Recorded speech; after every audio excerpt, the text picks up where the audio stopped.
പ്രിയപ്പെട്ടവരെ, വളരെ യാദൃശ്ചികമായിട്ടാണ് ഈ ചടങ്ങിൽ പങ്കെടുക്കാൻ സാധിച്ചത്. ഒരുപാട് സന്തോഷമുണ്ട്. ഈ കലയും സാംസ്കാരികവും സംബന്ധിച്ച ഒരു പ്രഭാഷണം ഇവിടെ നടക്കുമ്പോൾ അതിനെക്കുറിച്ച് തന്നെ സംസാരിക്കേണ്ടിയിരിക്കുന്നു.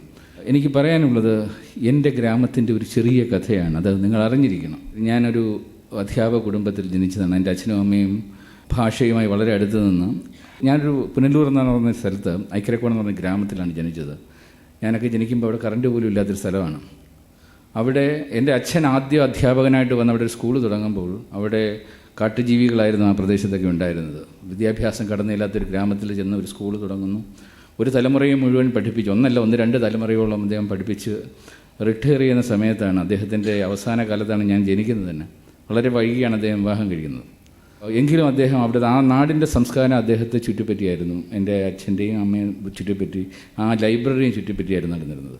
ഏതാണ്ട് പ്രീ ഡിഗ്രി സമയത്ത് ഞാൻ ആ ഗ്രാമം വിട്ട് പോരുകയാണ്. അതുവരെ അതൊരു വളരെ ശാന്തമായിട്ട്, കറണ്ടൊക്കെ അപ്പോഴത്തേക്ക് എത്തിത്തുടങ്ങി, എല്ലാവരും നല്ല നിലയിൽ പോയിരുന്നു. പക്ഷേ എപ്പോഴും ആ ഗ്രാമം സംസ്കാരം മാറി. എൻ്റെ പിതാവ് ഈ ലൈബ്രറിയിലേക്ക് പോകാതായി. അവിടെ അടുത്തൊരു മദ്യശാലയുണ്ടായിരുന്നു. മദ്യശാലകളുടെ എണ്ണം പിന്നെ കൂടി ആ ടൗണിൽ. മാത്രവുമല്ല, ഞങ്ങളുടെ നാട്ടിലൊരു പേക്കാവ് എന്ന് പറയുന്ന ഒരു ചെറിയ ഒരു വിശ്വാസമാണ്. ആ പേക്കാവിൽ നിങ്ങൾ പോയിട്ട് മദ്യം വെച്ച് കഴിഞ്ഞാൽ പ്രശ്നങ്ങൾ മാറുമെന്നൊരു ചിന്തയുണ്ടായിരുന്നു. അപ്പോഴേക്ക് ഈ മാറിയ സംസ്കാരത്തിൽ പ്രശ്നങ്ങൾ ഉണ്ടാക്കുകയും പ്രശ്നങ്ങൾ നേരിട്ടവർ അവിടെ കൊണ്ടുപോയി കുപ്പികൾ വെക്കുകയും അത് കിട്ടുവാനായി വീണ്ടും പ്രശ്നങ്ങൾ സൃഷ്ടിക്കുകയും ചെയ്ത് ടോട്ടലി ഒരു മാറിയ സംസ്കാരമായി അവിടെ. ഒടുവിൽ 26 വർഷങ്ങൾക്ക് മുമ്പ് ഞാൻ എൻ്റെ സ്ഥാപനം തുടങ്ങുന്നതിൻ്റെ തുടക്കത്തിൽ ഒരാഴ്ചയ്ക്ക് മുമ്പ് സംഭവിക്കുന്നത് എന്താണെന്ന് വെച്ച് കഴിഞ്ഞാൽ, നാട്ടിലെ കീരിക്കാടൻ ജോസ്, എല്ലാം അടക്കി വാഴുന്ന കീരിക്കാടൻ ജോസിൻ്റെ സംസ്കാരമാണെന്നവിടെ. എൻ്റെ വീട് നിൽക്കുന്നത് പഴവള്ളക്കുന്ന് എന്ന് പറഞ്ഞൊരു കുന്നിലാണ്. ഐക്കരക്കോണം എന്നാണ് ഈ വാർഡിൻ്റെ പേര്. അവിടുത്തെ പഴവള്ളക്കുന്നിലാണ്. അതിൻ്റെ പേരപ്പോഴേക്കും പിഴവള്ളക്കുന്നായി. അവിടുത്തെ കീരിക്കാടൻ ജോസിനെ ഉത്സവപ്പറമ്പിൽ വെച്ചിട്ട് പുതിയ തലമുറയിലെ ഒരു പയ്യൻ ചവിട്ടി വീഴ്ത്തുകയാണ്. അതിൻ്റെ പിറ്റേന്ന് അവിടെ ഒരു കൊലപാതകം നടക്കണം. കീരിക്കാടൻ ജോസ് എണീറ്റ് വരണം, പുതിയ തലമുറയിലെ കുട്ടിയെ കൊല്ലണം. അത് വീണ്ടും ഒരു കൊലപാതക കളവായിട്ട് മാറുന്ന സമയത്താണ് ആ കുട്ടിയുടെ പിതാവ് എൻ്റെ അടുത്ത് പറയുന്നത്, ഈ കുട്ടിയെ എത്രയും പെട്ടെന്ന് ഇവിടുന്ന് കടത്തണം. ആ രാത്രി ആ കുട്ടിയെ ഞാൻ ഗൾഫിലേക്ക് കൊണ്ടുപോവുകയാണ്. ഏതായാലും നാളുകൂടി ആ നാടിൻ്റെ ഈ സംസ്കാരം തുടർന്നുകൊണ്ടേയിരുന്നു. ഏതാണ്ട് കഴിഞ്ഞ ഒരു കുറച്ച് വർഷങ്ങൾക്ക് കൊണ്ടാണ് ഞങ്ങൾ ആ സംസ്കാരത്തെ തിരിച്ചു കൊണ്ടുവരികയായിരുന്നു. അന്ന് ഞാൻ കൊണ്ടുപോയ അടുത്ത കീരിക്കാടൻ ജോസായി മാറേണ്ട ആ കുട്ടി ഇന്ന് ഞങ്ങളുടെ ഗ്രൂപ്പിൻ്റെ, ഞാൻ കഴിഞ്ഞാൽ അടുത്ത നമ്പർ 2 ആണ്. ഇന്ന് ആ ഗ്രാമത്തിൽ ഇനി ഒരു വ്യക്തിക്ക് തൊഴിലില്ലാത്ത അവസ്ഥയില്ല. എല്ലാവർക്കും തൊഴിലായി കഴിഞ്ഞിരിക്കുന്നു. എല്ലാ അച്ഛനും അമ്മയ്ക്കും പെൻഷൻ കിട്ടുന്നൊരു സംവിധാനം ഏർപ്പെടുത്തി. ഗ്രാൻഡ് ഫാദറിനെയോ ഗ്രാൻഡ് മദറിനെയോ നോക്കുന്നുണ്ടെങ്കിൽ അവർക്ക് പെൻഷനുണ്ട്. ജോലിയില്ലാത്ത ഭാര്യമാർക്ക് പെൻഷനുണ്ട്.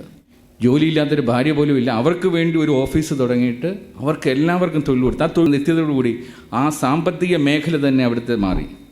ഇന്ന് പുനലൂർ എന്ന് പറയുന്ന ടൗണിലെ സാമ്പത്തിക അച്ചുതണ്ടായിട്ട് മാറിയിരിക്കുകയാണ്. അവിടുത്തെ സംസ്കാരം കംപ്ലീറ്റ് മാറി. ഇന്ന് അവിടെ ആ മദ്യശാല പൂട്ടി, മദ്യമില്ല. അവിടെ ഈവൻ രാഷ്ട്രീയം പോലും ആരും സംസാരിക്കുന്നില്ല. അവിടെ ആ പേക്കാവ് ഇന്ന് ഏറ്റവും ഫ്ലറിഷ് ചെയ്യുന്നൊരു ക്ഷേത്രമായി അവിടെ മാറിക്കഴിഞ്ഞു. അവിടുത്തെ വായനശാല കൊല്ലം ജില്ലയിലെ നമ്പർ 2 ആയി മാറിക്കഴിഞ്ഞു. ഇന്നവിടെ മോഷണമില്ല. പുറത്തു നിന്നും ഒരു ഭിക്ഷക്കാരന് കടന്നു വരാൻ പോലും പറ്റാത്തില്ല. കാര്യം ആ നാടിനെ നാട്ടുകാർ തന്നെ പ്രൊട്ടക്റ്റ് ചെയ്യുകയാണ്. അവിടുന്ന് ഒരു കുട്ടിയെ കാണാതെ പോകില്ല. അത് ഉറപ്പുള്ള കാര്യമാണ്. വാതിലുകൾ നിങ്ങൾ പൂട്ടേണ്ട അവസ്ഥയില്ല. അവിടെ കലയെ വളർത്താൻ തുടങ്ങി, കലാകാരന്മാരെ വളർത്താൻ തുടങ്ങി. ഞങ്ങൾ കലാലയം എന്ന് പറയുന്നൊരു സംഘടന തുടങ്ങി. അതിനുശേഷം ഇപ്പോൾ കേരള കലാനിലയം ഇന്ന് ഞങ്ങളോടൊപ്പം ചേരുകയാണ്. ഇപ്പോൾ കേരള കലാനിലയം റീലോഞ്ച് ചെയ്യപ്പെടുന്നത് ഏരീസ് കലാനിലയം എന്ന നിലയിലാണ്. ആ രീതിയിൽ കലയിലൂടെ, സംസ്കാരത്തിലൂടെ, വായനാശീലത്തിലൂടെ ആ ഗ്രാമത്തിനെ മുഴുവൻ മാറ്റുന്നു. അതിനെല്ലാം ഒറ്റ കാരണമേ ഉള്ളൂ, നമ്മളുടെ ചിന്ത മാറുക. തൊഴിലാണ്. എല്ലാവർക്കും തൊഴിൽ കിട്ടുന്ന ഒരു സംസ്കാരത്തിലേക്ക് വന്നാൽ നിങ്ങളുടെ സാഹിത്യവും സംസ്കാരവും എല്ലാം മാറ്റും. അതിനുവേണ്ടിയുള്ള നേതൃത്വമാണ് വേണ്ടത്. നിങ്ങളൊക്കെ ഒരുപാട് ഭാഗ്യം ചെയ്തതാണ്. ശ്രീ അജയൻ സാറിനെ പോലെ ഞാൻ ഇന്ന് ഇവിടുത്തെ ലൈബ്രറി കണ്ടിട്ട് എനിക്ക് ഒരുപാട് സന്തോഷം തോന്നി. ഇത്രയും മനോഹരമായ 1,00,000-ലേറെ പുസ്തകങ്ങളുള്ള ഒരു ലൈബ്രറി ഈ പാലക്കാടിനുണ്ട്. ഇതുപോലെയുള്ളൊരു വ്യക്തി നിങ്ങളെ നയിക്കാനുണ്ട്, സംസ്കാരം വളർത്താനുണ്ട്. നിങ്ങൾ കൂടുതൽ ഉയരങ്ങളിലേക്ക് പോട്ടെ. ഇതുപോലെയുള്ള വേദികൾ ഉണ്ടാവട്ടെ. ഇതുപോലുള്ള ചർച്ചകളിലൂടെ അടുത്ത ജനറേഷനിലേക്ക് സംസ്കാരത്തിൻ്റെ ബാലപാഠങ്ങളും അതിൻ്റെ ഉയർച്ചയും കാണാൻ സാധിക്കട്ടെ എന്ന് ആശംസിച്ചുകൊണ്ട് നിർത്തുന്നു. നന്ദി, നമസ്കാരം.